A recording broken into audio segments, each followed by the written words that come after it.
হাদি হত্যার নির্দেশদাতা এবং পরিকল্পনাকারী কাউন্সিলর তাজুল ইসলাম চৌধুরী বাপ্পি নাম পাল্টে হয়ে গেছেন মহিউদ্দিন চৌধুরী। বদলে ফেলেছেন বাবার নাম, এমনকি জন্ম তারিখও। স্টার নিউজের হাতে এসেছে তাজুলের এইসব চাঞ্চল্যকর তথ্য। সাব্বির আহমেদ জানাচ্ছেন বিস্তারিত।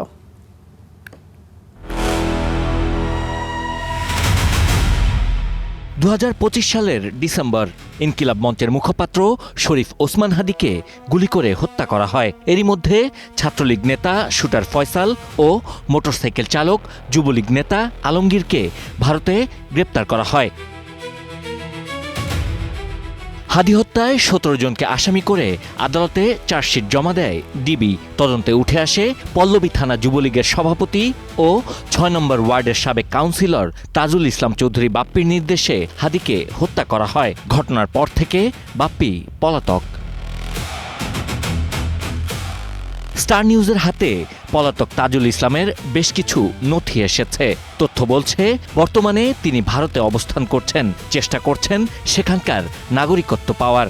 বাংলাদেশি পাসপোর্টে তাজুল ইসলাম চৌধুরী বাপ্পির নাম থাকলেও ভারতে মহিউদ্দিন চৌধুরী নামে আধার কার্ড নিয়েছেন। পাসপোর্টে বাবার নাম নজরুল ইসলাম চৌধুরী থাকলেও আধার কার্ডে নাম দিয়েছেন নজরুল উদ্দিন চৌধুরী। শুধু তাই নয়, তাজুল বদলে ফেলেছেন জন্ম তারিখও। বাংলাদেশি পাসপোর্টে তাজুলের জন্ম তারিখ 5 জুলাই 1983 হলেও 5 বছর বয়স কমিয়ে ভারতের কাগজপত্রে জন্ম তারিখ দেখিয়েছেন 1988 সাল, যেখানে পশ্চিমবঙ্গের কলকাতার খিদিরপুরের বুকলেশ রোডের এই অ্যাপার্টমেন্টের ঠিকানা রয়েছে।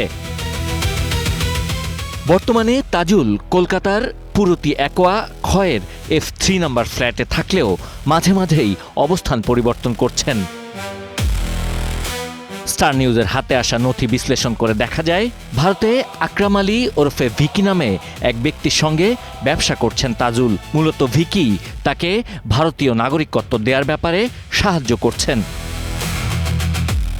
হাদি হত্যা মামলায় ডিবি চার্জশিট দিলেও বাদীপক্ষের নারাজির কারণে বর্তমানে মামলাটি তদন্ত করছে সিআইডি। এ হত্যা মামলায় এ পর্যন্ত 13 জনকে গ্রেপ্তার করা হয়েছে। ভারতে আটক আসামিদের দেশে ফিরিয়ে আনার ব্যাপারে নেওয়া হয়েছে আইনানুগ ব্যবস্থা।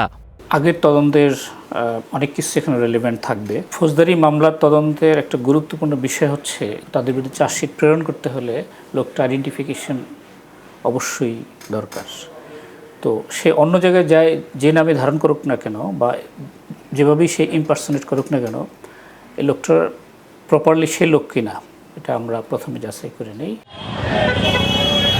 তাজুলের অপরাধে জড়ানোর বিষয়টি নতুন নয়। এর আগেও ওজন মাপার মেশিনে বোমা রাখার অভিযোগে তাজুল ইসলামের বিরুদ্ধে বিশেষ ক্ষমতা আইনে মামলা করে পুলিশ।